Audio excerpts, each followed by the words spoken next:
All right, in the last video, we talked about the 4 steps of accountability, and I addressed what they are and essentially gave you this format.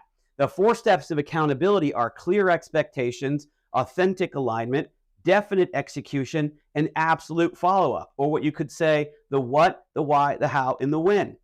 And this is very important as a leader for you to create this for your team. You want to give them the conditions of success. In this video, I want to go deeper into the pitfalls and best practices in each one of these levels so you can really execute well for your team.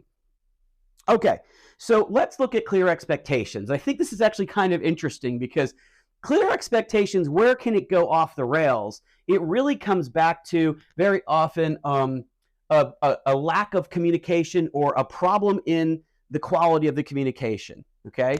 So communication, remember, communication is about connection. It's about making sure that your message has landed with the other person. It's very important that the other person has really received the full content of what you're trying to say. Communication is not about what you say, it's about what they hear.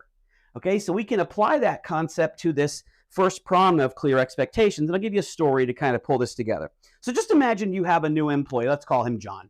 And John comes in and John's really excited and seems very confident and very motivated. He's a great guy. You can't wait to work with him. And you say, okay, look, we have our sales reports that are due every Friday at 3 o'clock so I can take a look at them before the weekend and then we address it in the Monday meeting. So John, I want you to create a sales report for me and I want it on my desk by 3 p.m. And John's like, no problem, I'll do it. And so you're like, great, clear expectation.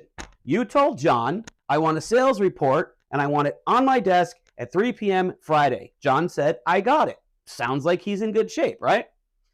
Problem is, you get to 3:30 on Friday back to your desk and you start looking through the sales report and you're thinking, what the hell is this? Like, where's all of the numbers that I needed that talks about, certain elements that are really important to our firm that should have been in this report? Like, there's this such a basic report. It doesn't give me enough of the background information that I need to be able to analyze if we should put, more resources into this part of the company.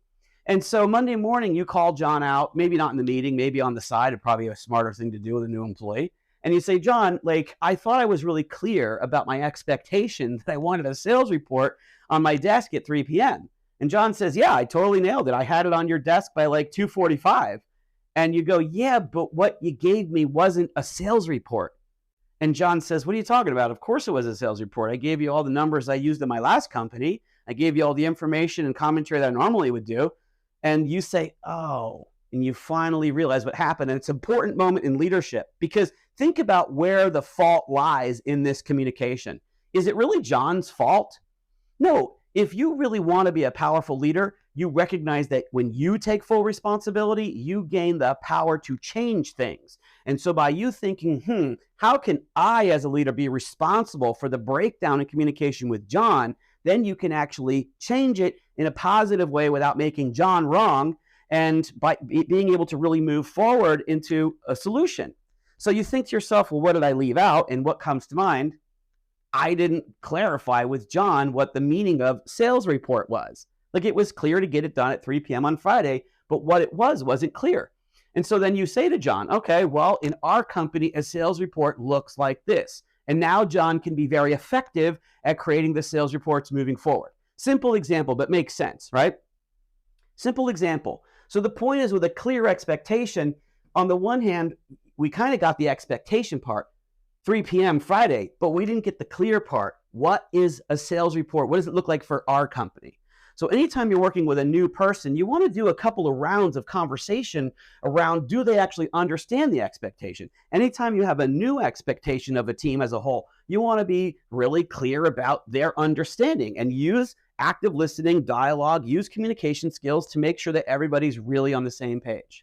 Okay? Maybe it seems self-explanatory, but in the fast pace of business life, we often forget about the little pieces of the puzzle that make a difference. And then we don't find out that we lost that piece of the puzzle until it's too late. And now we got to clean it up. The entire concept around creating accountability, which I should actually put that up here, creating accountability. Okay. The entire concept is you want to empower people to be able to be effective. So as a leader, it's your responsibility to set up the conditions of accountability. That's what I mean by creating accountability, okay? Creating the conditions for success. Now, authentic alignment, this is an interesting one in my opinion. This is about why. And some of you might say, okay, as a leader, I don't really have to tell people why. I just have to tell them what. And this is a mistake. It's a mistake because at some level, it's a lack of respect for the other person's autonomy as a human being, for the other person's creativity or sense of autonomy, like I can choose like the timing of my process in any given day. And I'm going to give you a story in just a second to make this make sense. When you realize that it's really important for people to understand why, because they want to participate in the how things go and is this the best way or not the best way, you really honor the other human being and you give power to them so they can step into really wanting to do a great job for you because you really cared about them feeling like they were important involved in how things are happening or why things are happening, if this makes sense. Here's a story to make this more clear.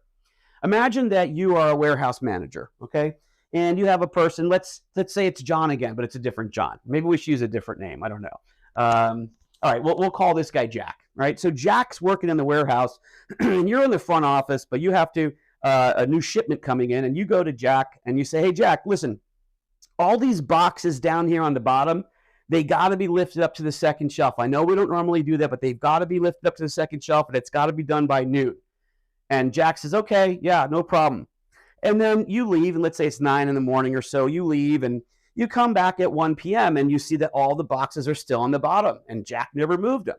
And you go, Jack, what the hell is going on, man? I told you to move all these boxes to the middle shelf. Why didn't you do it? And he says, oh, I don't know. I got distracted with some other stuff. I meant to get to it, but, I'll do it now. And you say, yeah, but it's a little late, Jack, because the truck that's outside has to load all these heavy boxes, and there's no room for it, which is why I needed you to move the boxes up, and they charge per 15 minutes for that driver to be waiting. And this is probably going to take us like 2 hours, and it's going to cost us a lot of money. I asked you to do it, but why didn't you do it? And you know what Jack's going to say?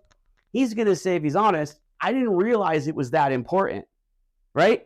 Because why didn't Jack realize why didn't he realize it was that important? You didn't tell him why. So in the simple way of saying, instead of thinking Jack should just do what I say, if you go to him, look, there's this new shipment coming in at noon or 12 or 1, and I need to have this thing all ready to go, even though it's not normal practice because they're going to charge us per 15 minutes if it's not done. You get it? Now Jack knows why to do what he's supposed to do. So he can think to himself, well, I really should get it done and not get distracted or not prioritize other things because I understand why this particular job is priority A1. So by giving people the opportunity to understand why, you give them the power to move in the direction you want them to move, because people are going to reorganize their own timing in any given day because people are not robots, right? Does that make sense? Okay. So the what, the why, then definite execution. And so getting into the how. And there's a lot of ways that this can happen. There's different kinds of employees, and some people really like to figure things out or participate in figuring things out. Other people want to be told what to do. So as a leader, one of the things that's really important for you to do is to figure out what kind of employee are you working with. And different people on your team might need different things. That's an important piece of adaptability that you should bring to the table as a leader and figure out, okay, with this person, do they need me to tell them exactly how to do it? Or with this other person, do they need to kind of figure it out because it's more engaging for them, right?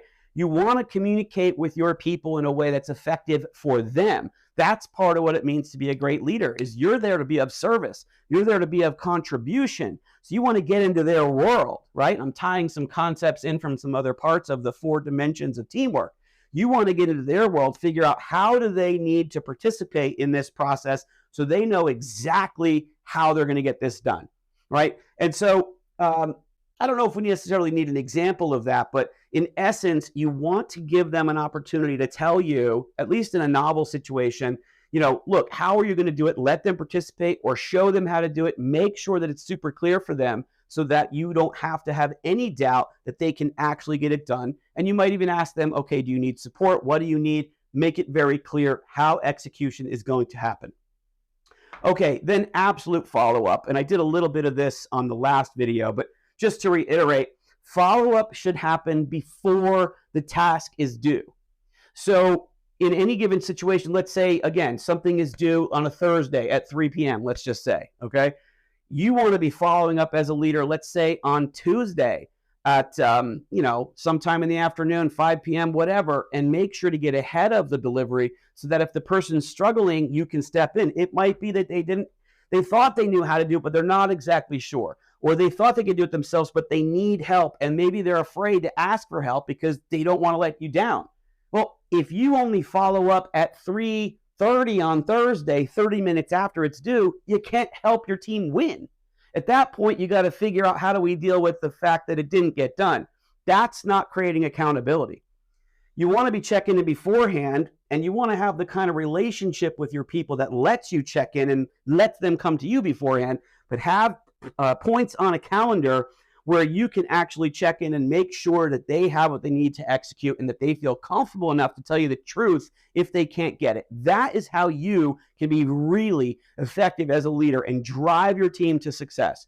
And with those 4 steps, I guarantee you, you follow these 4 steps, your execution level, your effectiveness level, your accomplishment level is going to go through the roof, and people are going to feel much more motivated and much more energized under your leadership. That's creating accountability.